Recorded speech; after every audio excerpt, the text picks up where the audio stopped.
ज़ीरोधा में हम bank Nifty कैसे खरीद सकते हैं, ये हम आज के वीडियो में सीखने वाले हैं दोस्तों। अब इसमें दो पर्सपेक्टिव हो सकते हैं किसी भी इन्वेस्टर या ट्रेडर के, कि क्या वो बैंक निफ्टी को ट्रेड करना चाहता है या वो बैंक निफ्टी में इन्वेस्ट करना चाहता है। अब अगर हम ट्रेडिंग की बात करें तो हमारे पास दो ऑप्शन है, एक है फ्यूचर्स और दूसरा है ऑप्शंस। अब अगर मैं पर्सनली आपको सलाह दूं तो अगर आपको ज़्यादा नॉलेज नहीं है फ्यूचर एंड ऑप्शंस के बारे में, तो सबसे अच्छा वही रहेगा कि आप फ्यूचर एंड ऑप्शंस के बारे में पहला पूरा नॉलेज लो। आपको प्लेलिस्ट मेरे चैनल के ऊपर मिल जाएगी, ऑप्शंस के ऊपर डेडिकेटेड प्लेलिस्ट मैंने बनाकर रखी है।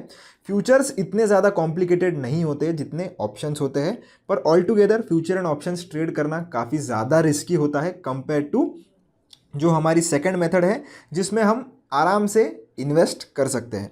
और अगर आप एक बिगिनर हो और लॉन्ग टर्म के पर्सपेक्टिव के लिए इन्वेस्ट करना चाहते हो, तो ये जो सेकंड मेथड जो आपको मैं बताऊंगा, जिसको हम ETFs बोलते हैं, वो आपके लिए बेस्ट ऑप्शन रहेगा।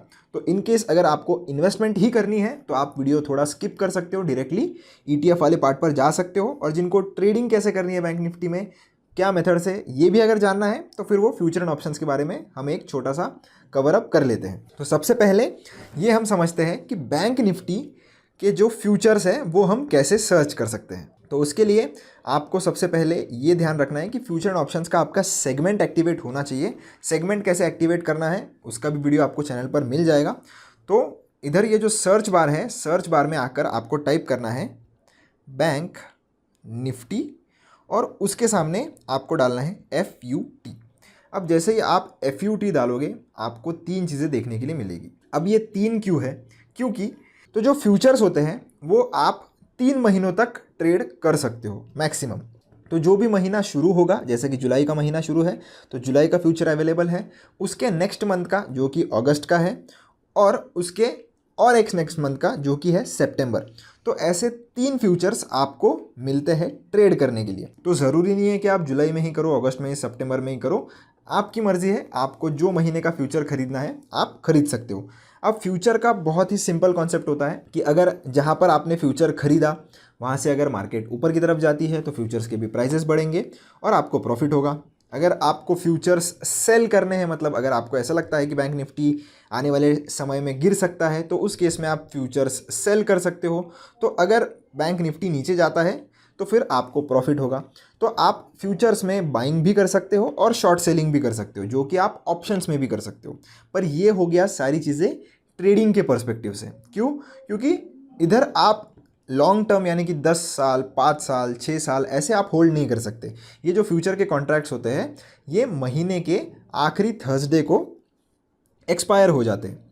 तो जैसे अगर हम इस पर क्लिक करें तो आप देख सकते हो ये इसकी जो प्राइस है आपको इधर देखने के लिए मिलेगी। ये जुलाई का फ्यूचर है, तो ये जो इस महीने का जो लास्ट थर्सडे होगा उस दिन ये कॉन्ट्रैक्ट ऑटोमेटिकली एक्सपायर हो जाएगा। तो उससे पहले पहले अगर आपको इसमें होल्ड करना है, खरीद के बेचना है, तो सारी चीज़ें आप कर सकते हो।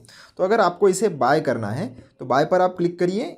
एक लॉट में 35 क्वांटिटी होती है और उस हिसाब से आप इधर देख सकते हो कि कितना मार्जिन आपको देना पड़ेगा। तो एक लॉट खरीदने के लिए लगभग 2.5 से 3 लाख रुपए आपको लग सकते हैं।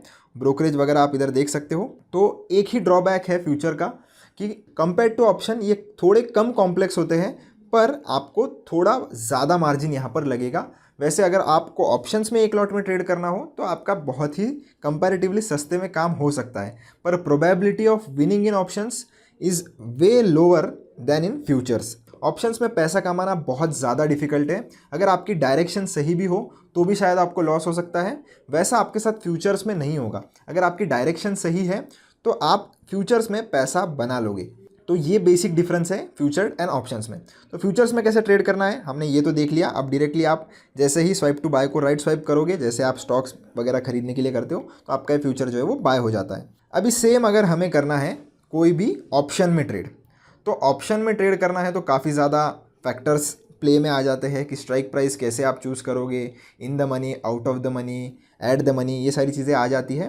तो अगर आपको ये सारी चीज़ें नहीं समझती है तो मैंने एक ऑप्शन पर प्लेलिस्ट बना कर रखी है, आप ज़रूर उसको देख लेना ताकि आपको बहुत सारी चीज़ें क्लियर हो जाए। और अगर आप एक कंप्लीट बिगिनर हो तो ऑप्शन से जितना दूर रह सकते हो उतना दूर रहिए, क्योंकि बहुत ज़्यादा डिफिकल्ट होता है ऑप्शन से पैसा कमाना और मोस्टली लोगों को लॉस ही होता है। तो आपको सिंपली यहाँ पर आना है और जो भी बैंक निफ्टी का प्राइस चल रहा होगा, जैसे 56,900 के आसपास अभी बैंक निफ्टी चल रहा है, तो 56,900 मैंने टाइप किया। ऑप्शंस में भी अगर आपको ट्रेड करना है तो एक बात आपको ध्यान रखनी पड़ेगी कि बैंक निफ्टी में मंथली एक्सपायरी होती है, सिर्फ और सिर्फ मंथ का जो भी आखिरी जो मंडे होता है उस दिन ये जो ऑप्शन का कॉन्ट्रैक्ट है वो एक्सपायर होगा। तो स्ट्राइक प्राइस आप देख सकते हो, जैसे मैंने 56,900 डाला, उसका जुलाई का कॉलर पुट, अगस्त का कॉलर पुट, सितंबर का कॉलर पुट मेरे सामने आ चुका है। तो ये फ्यूचर्स नहीं है दोस्तों, ये ऑप्शंस है। तो मान लेते हैं कि मुझे अगर कॉल खरीदना है तो इसके ऊपर क्लिक करूंगा, यहाँ पर आपको प्रीमियम देखने के लिए मिल जाएगा, आप बाय पर क्लिक कर सकते हो। यहाँ पर भी 35 क्वांटिटी का ही एक लॉट होता है, आप लॉट्स में ही ट्रेड कर सकते हो यहाँ पर भी। और मार्जिन आप देख सकते हो, कंपैरेटिवली सिर्फ और सिर्फ आपको 10% मार्जिन यहाँ पर लग रहा है फ्यूचर्स के कंपैरिजन में। तो इसी के वजह से काफ़ी सारे लोग ऑप्शंस में ट्रेड करना पसंद करते हैं, क्योंकि यहाँ पर प्रॉफिट बहुत बड़ा हो सकता है और आपको मार्जिन बहुत कम लगती है। पर काफ़ी ज़्यादा लोग ये भूल जाते हैं कि इधर रिस्क भी उतना ही ज़्यादा होता है और प्रोबेबिलिटी विनिंग भी काफ़ी कम होती है। तो इसीलिए आपको अगर ऑप्शंस का नॉलेज नहीं है तो इससे दूर ही रहिए। अब हम बढ़ते हैं हमारे इन्वेस्टमेंट की तरीके की ओर, जिसका नाम है ETF। अब ETF यानी क्या? ETF यानी कि एक्सचेंज ट्रेडेड फंड्स। ये सिंपली एक ऐसा एसेट क्लास है जो रेप्लिकेट करता है किसी भी इंडेक्स के रिटर्न को। तो बैंक निफ्टी क्या है? बैंक निफ्टी एक इंडेक्स है। तो अगर आपको एक इंडेक्स खरीदना है तो आप वो डायरेक्टली नहीं कर सकते, आप वो एक ETF की मदद से कर सकते हो या तो फिर म्यूचुअल फंड की मदद से कर सकते हो। पर मोस्टली आपको ETFs प्रीफर करना चाहिए, क्योंकि यहाँ पर आपको फीस भी कम लगती है और एफिशिएंसी भी काफ़ी अच्छी है, क्योंकि आप डायरेक्टली जैसे स्टॉक्स ट्रेड करते हो मार्केट में, ठीक उसी तरीके से आप ETFs भी ट्रेड कर सकते हो। तो बैंक निफ्टी का ETF अगर आपको कोई भी खरीदना है तो आपको सिंपली सर्च बार में आना है और टाइप करना है बैंक बीज। अब ये एक बैंक निफ्टी का ETF है, तो ज़रूरी नहीं है कि आपने सिर्फ इसी में इन्वेस्ट करना चाहिए। मैं आपको सिर्फ एक एग्जांपल दे रहा हूँ, कोई भी बाय सेल एडवाइस नहीं है, कोई भी इन्वेस्टमेंट रिकमेंडेशन नहीं है। मैं स्क्रीन पर बैंक निफ्टी के ETFs बता दूंगा, आपके एनालिसिस के हिसाब से आपको जो भी अच्छा लगता है आप वो चूज़ कर सकते हो। तो इसके ऊपर मैं क्लिक करूँगा।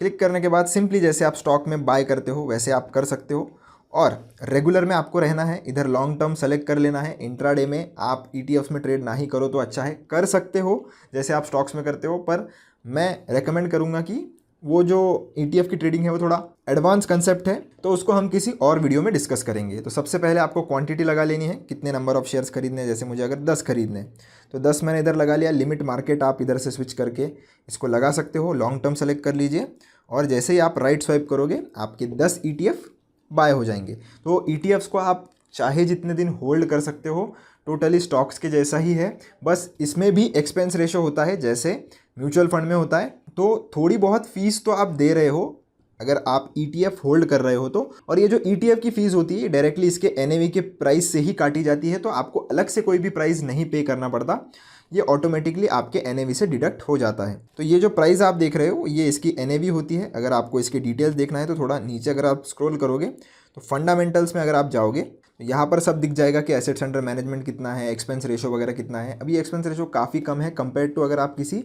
बैंक निफ्टी के म्यूचुअल फंड में इन्वेस्ट करोगे तो आपका प्राइस भी बचता है। और जैसे आप स्टॉक्स ट्रेड करते हो वैसे ही आपको ETF ट्रेड करने हैं। जब भी मार्केट खुला होता है आप इनकी बाइंग और सेलिंग कर सकते हो। काफ़ी इजी है, जैसे स्टॉक्स काम करते हैं वैसे ही ये काम करते हैं। आपको जितने दिन चाहे आप होल्ड कर सकते हो और जब चाहो तब बेच सकते हो।